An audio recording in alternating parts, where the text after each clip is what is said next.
Let me do this video because that court date coming quicker than a killer trying to get out of prison. Time flies, boy, I tell you. Just yesterday I was somebody. Not yesterday, but yeah, yesterday. I kind of felt like somebody. Because I was surrounded by a lot of colorful people when I went to the show. I felt like I was a part of something until the show was over.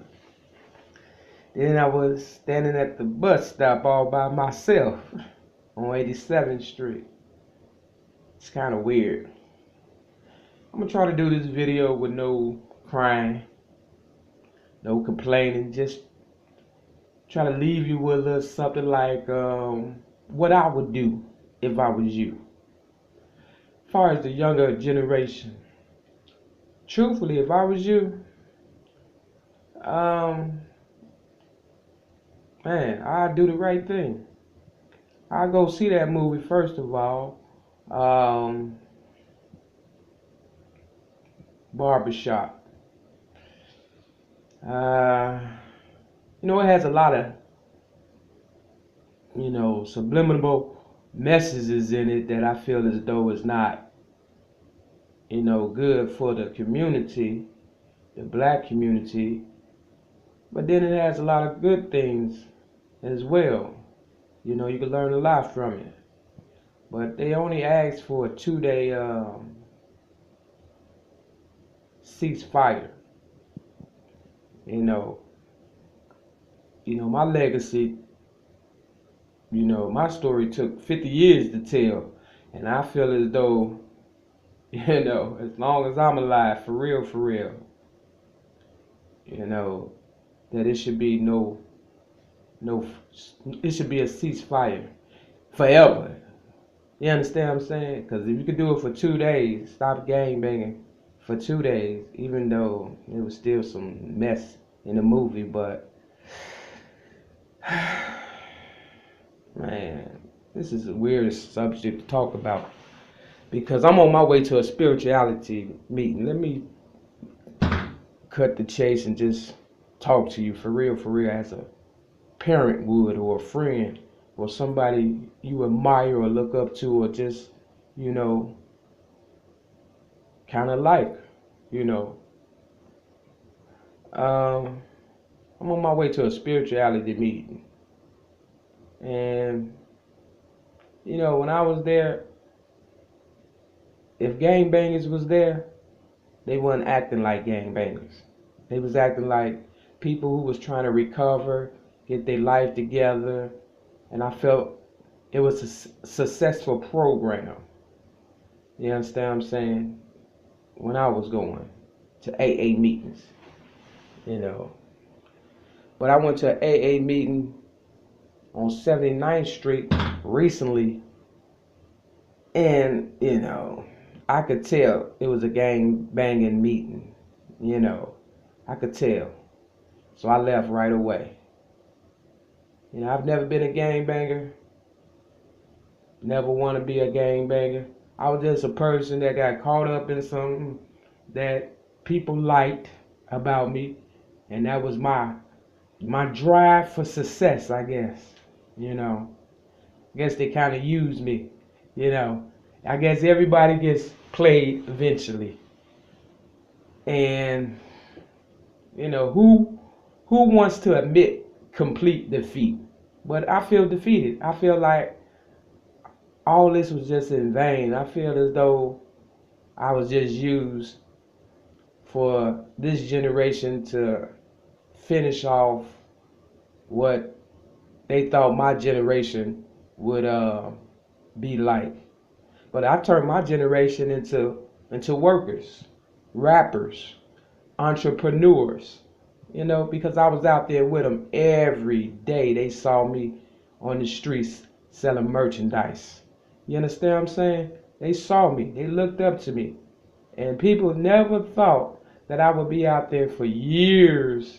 You understand what I'm saying? making a reputation for myself. You understand? I fought tooth and nail to stay out there so people could see and remember that it is another way. And it was. Because I did it. I really did it.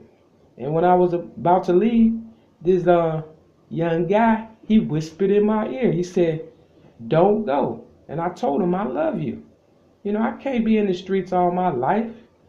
I mean, only way I would do some street stuff if it'd be like join the movement." Now, I liked that concept. Everybody got together, they cleaned up their neighborhood, and they wanted something out of life other than selling drugs and gang banging. If you want to take back the streets, you got to really, really want to take back the streets. You can't act like, gang bangers don't exist and they don't want love and they're not caring, because they are. They will allow you to leave before you join. You understand what I'm saying? So they are understanding people, but they have a business of their own because nobody wants to acknowledge them as people.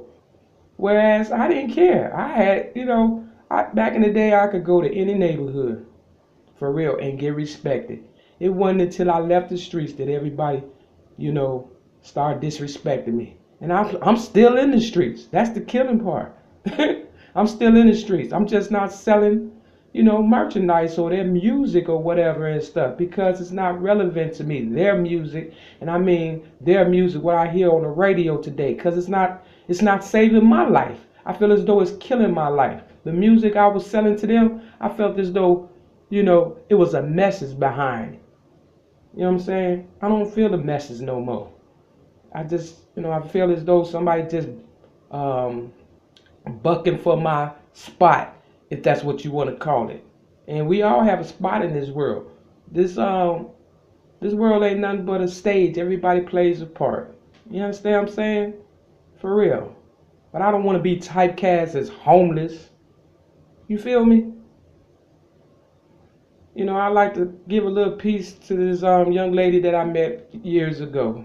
She was a little younger than me or whatever, but she was a little, she used to lie a lot about a lot of things and stuff, and her name is, Regina. They call her Champagne. I hope she got her stuff together for real because, the things she wanted me to do with her in order for her to be recognized. See, people go to the ones that's recognized. And I was recognized at the time, and, she felt she had to do this, and this. And some things we did together, I apologize for that. For real. From the bottom of my heart or whatever and stuff. But she needed to know, for real, it is not a game out here. You understand what I'm saying?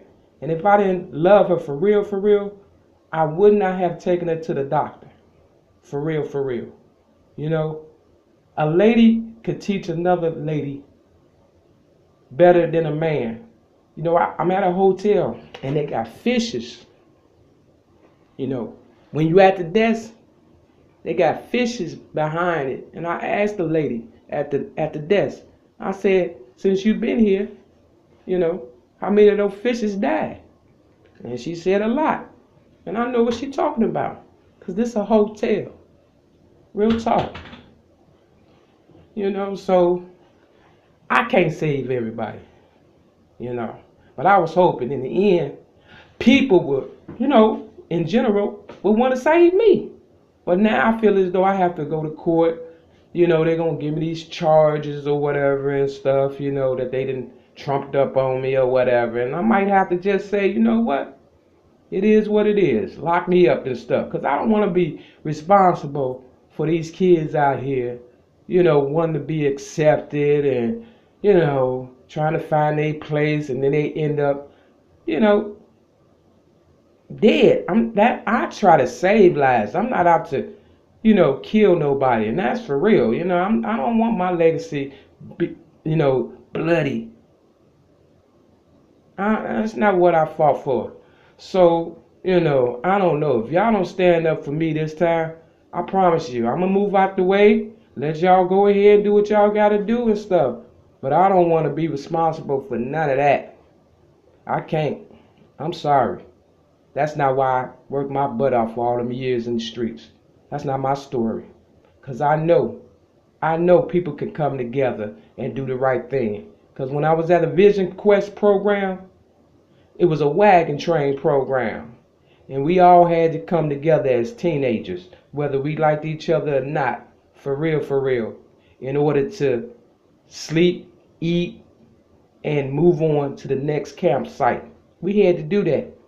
And it was my motivation back then that got my team going, for real. So I know what I'm capable of. But I'm not a gangbanger. I'm just somebody that don't like losing to the point where I don't have to. I mean, why lose if you don't have to? But if I have to, in order to see the next generation figure things out on their own, like my generation had to, we try to make it easy for y'all. But nobody seems to want to do the right thing. Working is not a bad thing. Cleaning up your neighborhood is not a bad thing. Going to school is not a bad thing. Talking about stuff with your family is not a bad thing. It's not. It really ain't. I know that you think that they probably don't understand, but we've been through it. So we know. I didn't make it almost 50 years being stupid. I made it being cautious. You understand what I'm saying? Looking, learning, understanding, and wanting to learn. For real. And I paid a high price, not only with money, but with, time, all kind of things. You understand what I'm saying? So for the new generation, clean up your act. For real, there's help out here if you want it. And if y'all want me to help you, y'all got to be the one to stand up for real and say, look, we don't want Mary to go to prison for something she didn't do this time. Because we know her for real. For real this time. Back then, it was a lot of lies being told on me. Because people wanted to advance in life. And they want those lies to stick. Because they want to keep what they got. But I'm here to tell you, I would allow y'all to keep what you had anyway. For real. I mean, my legacy and my money is already put to the side. I feel this in my heart. I really do. You understand what I'm saying? But not only that, you pay yourself first. Everybody know that. Real talk. So, there's no easy way. There's no easy way. And as far as this smoking stuff, man, I made them stop smoking inside these buildings.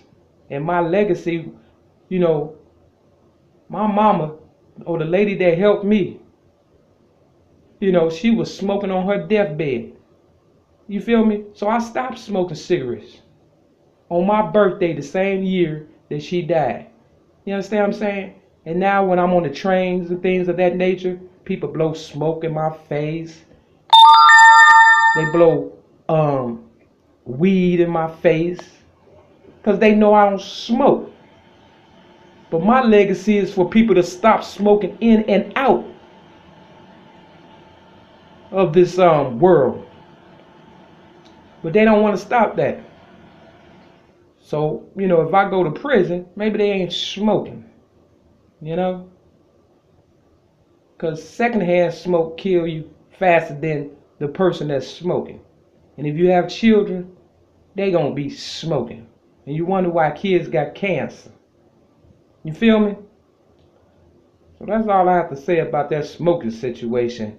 But for the ones who don't believe, try doing the right thing and see how many people hate you for it.